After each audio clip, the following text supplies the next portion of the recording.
L'humanité a admiré le talent de figures homosexuelles célèbres qui ont profondément influencé la culture. Mais sais-tu quel lien tragique unit certains d'entre eux?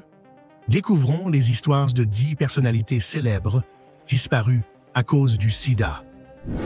Numéro 10. Rudolf Nureyev. Rudolf Nureyev n'était pas seulement un danseur. Son art et son énergie ont transformé le monde de la danse.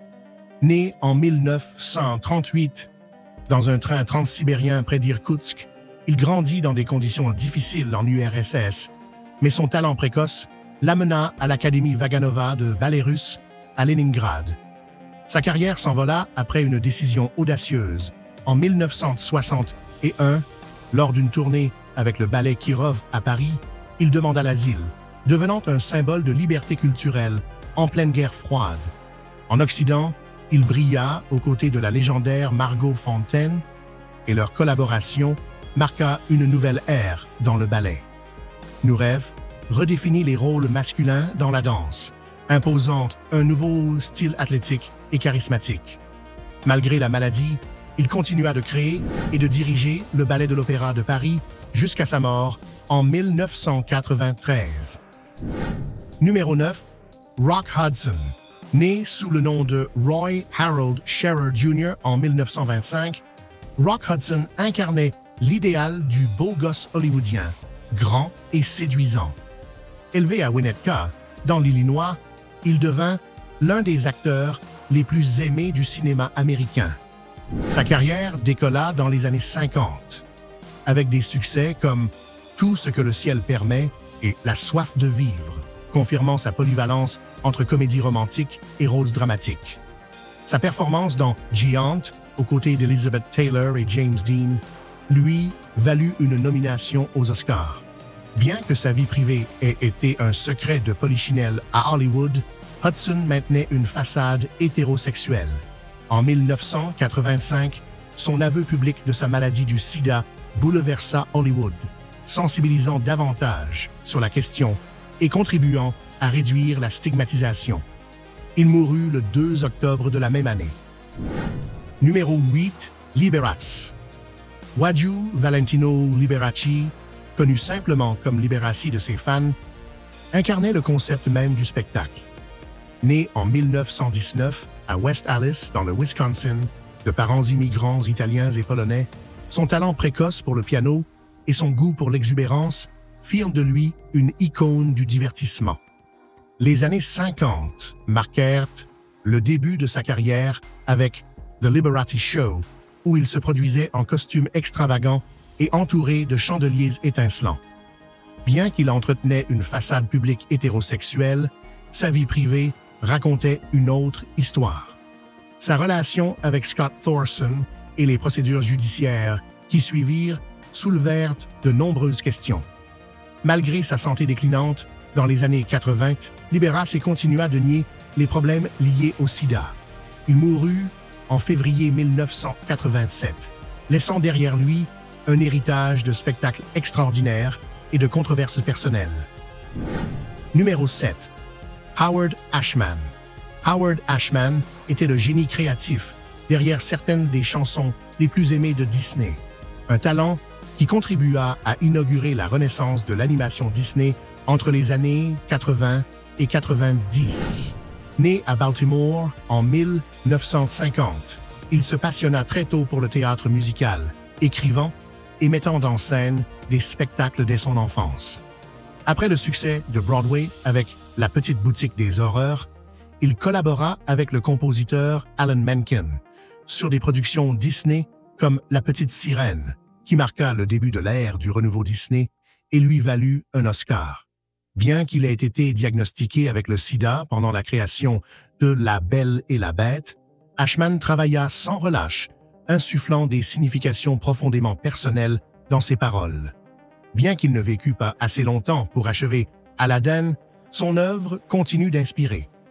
Disney lui rendit hommage dans le générique de fin de La Belle et la Bête, reconnaissant sa contribution inestimable. Numéro 6. Steve Rubell. Steve Rubell était le cerveau derrière le Studio 54, la boîte de nuit iconique qui définissait le disco dans les années 70. Né à Brooklyn en 1943, Rubel débuta dans la restauration, mais sa rencontre avec Ian Schrager le mena à la vie nocturne. Le Studio 54, inauguré le 26 avril 1977, devint le centre de la mondanité avec des célébrités, des artistes et des gens ordinaires. Cependant, le succès fut de courte durée. En 1978, une descente de l'IRS conduisit à la condamnation de Rubel pour fraude fiscale. Après sa libération de prison, il se réinventa dans l'hôtellerie, contribuant à la création des hôtels-boutiques. Rubel mourut en 1989. Numéro 5. Anthony Perkins. Anthony Perkins, célèbre pour son rôle de Norman Bates dans Psychose d'Hitchcock, mena une vie aussi complexe que ses personnages. Né en 1932 à New York, fils de l'acteur Osgood Perkins, il se lança tôt dans une carrière artistique. Après une nomination aux Oscars pour L'invasion des profanateurs, il se fit connaître pour ses rôles de personnages sensibles et tourmentés, mais son rôle de Norman Bates le consacra au succès tout en l'enfermant dans un stéréotype. Il fut également un chanteur à succès avec son titre Moonlight Swim dans les classements de 1957.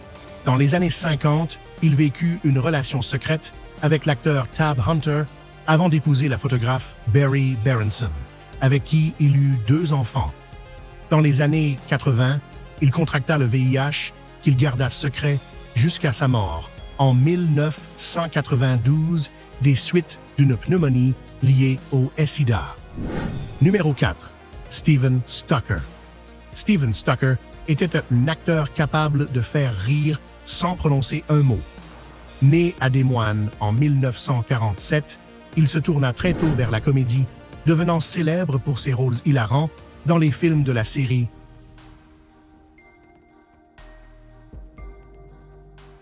Y a-t-il un pilote dans l'avion?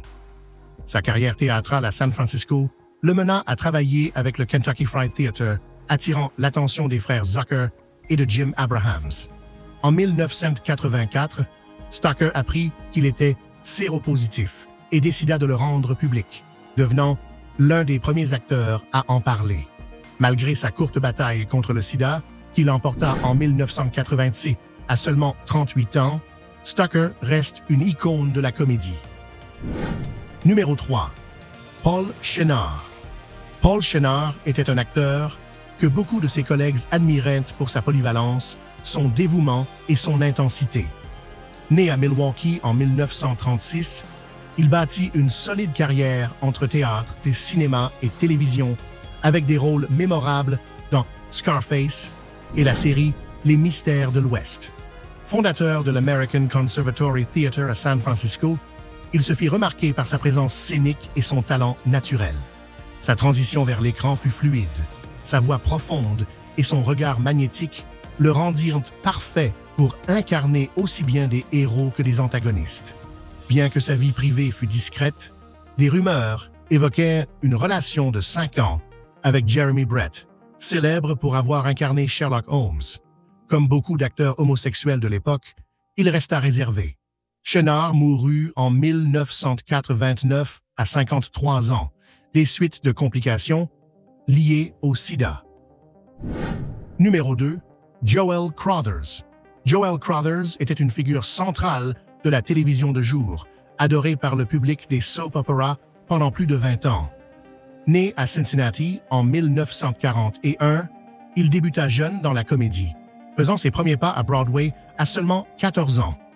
Il trouva sa véritable dimension dans les soap operas avec des rôles durables dans des séries comme The Edge of Night, Dark Shadows et Somerset. Il était apprécié pour son charme et sa capacité à jouer avec la même intensité des héros ou des méchants. Dans sa vie privée, il était ouvertement homosexuel avec ses amis et collègues, mais évitait les déclarations publiques. Il se fiança à l'actrice Villica Gray, sa partenaire à l'écran, bien qu'il ne soit pas clair s'il s'agissait d'un choix sincère ou imposé par les normes de l'époque. Crothers mourut en 1985 à 44 ans, d'un lymphome lié au sida. Numéro 1. Keith Haring. Keith Haring était plus qu'un artiste. Il était un symbole culturel dont le message résonne encore aujourd'hui. Né à Reading, en Pennsylvanie, en 1958, il émergea dans la scène de l'art urbain de New York dans les années 80, avec son style unique, caractérisé par des couleurs vives et des figures dynamiques. Il débuta en dessinant à la craie dans les stations de métro, apportant l'art au grand public. Avec la renommée vint aussi l'activisme. Haring aborda des sujets tels que les droits LGBTQ+, et le sida. Après son diagnostic de séropositivité en 1987, il créa la Keith Haring Foundation pour soutenir des causes sociales et des projets pour les enfants. Il mourut en 1990 à 31 ans, laissant une empreinte indélébile dans l'art et dans la lutte contre le sida.